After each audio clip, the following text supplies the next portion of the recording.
All right, let's be honest for a second. Rome is one of those cities where you land, look around, and immediately feel like you've stepped into a Renaissance painting, with a side of Vespa exhaust and espresso shots so strong they might wake up Julius Caesar.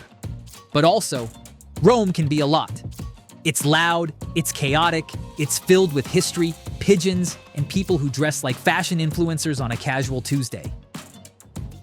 So if this is your first time hitting the Eternal City, we're cutting through the chaos and giving you the best things to do in Rome, without turning this into a 3-hour lecture on aqueducts. Pack your comfiest shoes, keep your wallet close, and maybe mentally prepare for carbs at every single meal. Let's go. The Colosseum, obviously, but do it right. Okay, yes, it's touristy, it's crowded, it's a literal ruin. But the Colosseum is one of those places that absolutely lives up to the hype. Built in 70 AD, this thing could hold up to 80,000 screaming Romans who came to watch gladiators fight, wild animals charge, and, occasionally, naval battles. Yep, they flooded the floor and staged fake sea wars. Eat your heart out, Broadway. Pro tip, book the underground and arena floor tour. It gives you access to spots regular ticket holders miss, and trust me, it makes all the difference. Also, bundle it with the Roman Forum and Palatine Hill so you don't have to wait in line again with 400 sunburned tourists and a guy trying to sell you a fake gladiator helmet. Toss a coin in the Trevi fountain, but also just stare at it. Legend says if you toss a coin into the Trevi fountain over your left shoulder, you'll return to Rome. Toss a second coin for romance, and a third if you're feeling very ambitious about your future Italian wedding. But also, just look at it. This thing is massive. Built in the 1700s, it's made entirely of travertine and marble, with Neptune riding a chariot pulled by seahorses like some mythological boss. Fun fact, the city collects over $1.5 million in coins from the fountain every year. And no, you can't swim in it. Looking at you, influencers. Come early in the morning or late at night to avoid the crowds. Or embrace the chaos, grab a gelato, and just enjoy the people watching. Explore the Pantheon and look up. So imagine building something nearly 2,000 years ago that's still standing, still stunning, and still completely free to enter. Welcome to the Pantheon. This place was built as a temple to all Roman gods and has a dome that's 142 feet wide with no support beams. Just concrete and ancient architectural magic. Oh, and there's a hole at the top called the oculus that lets in rain, sunlight, and occasional bird drama. Inside, it's calm, cool, and jaw-droppingly beautiful. Famous artists and kings are buried here too, including Raphael. You know, the one who wasn't a teenage mutant ninja turtle. Eat Cacio e Pepe like it's a religion. Let's be real, food in Rome deserves its own Vatican. And while there's a lot to love, suppli, gelato, carbonara, there's something sacred about Cacio e Pepe.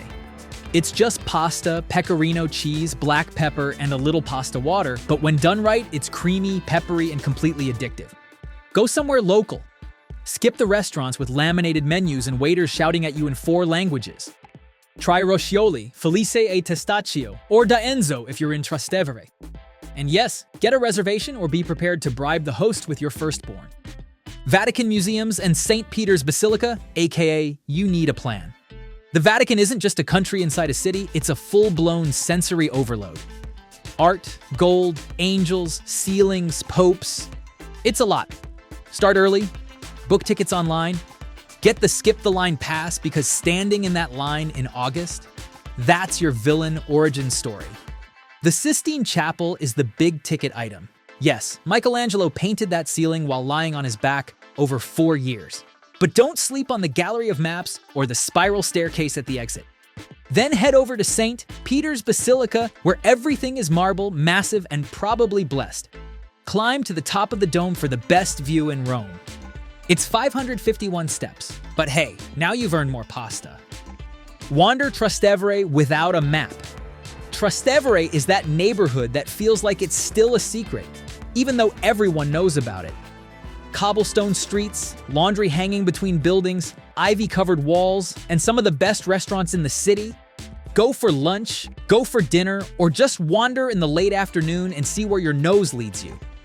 There's no specific must-see spot here. It's more about soaking up the vibe. And if you see a restaurant with 10 locals arguing loudly outside and a nana stirring something inside, congratulations. You found the right place. Climb the Spanish steps, then immediately sit down. There are 135 steps. You're going to climb them. Then you're going to sit. And that's okay. The Spanish steps are iconic, dramatic, and surprisingly steep. At the top, you'll find the Trinità dei Monti Church and one of the best panoramic views in Rome. But here's the catch. You technically can't sit on the steps anymore. Security will whistle at you. Still, it's worth visiting for the history and the photos. And at the base, the fancy shopping district. So if you've got some euros burning a hole in your pocket, Gucci's right there. Visit Campo di Fiori in the morning, return at night. This square has two personalities. In the morning, it's a bustling market with fresh produce, flowers, and the occasional guy yelling dramatically about his tomatoes. But at night, it turns into one of the liveliest piazzas in Rome, filled with students, travelers, and people drinking Aperol Spritz like it's water. It's not the fanciest square, but it's fun, central, and totally alive. Bonus, the statue in the center is of Giordano Bruno, a philosopher who was burned at the stake right there in 1600. Yikes, but history. Tour Castel Sant'Angelo. Yes, that weird round fortress. This big round building near the Vatican looks like a castle mashed with a silo, but it's packed with history and incredible views.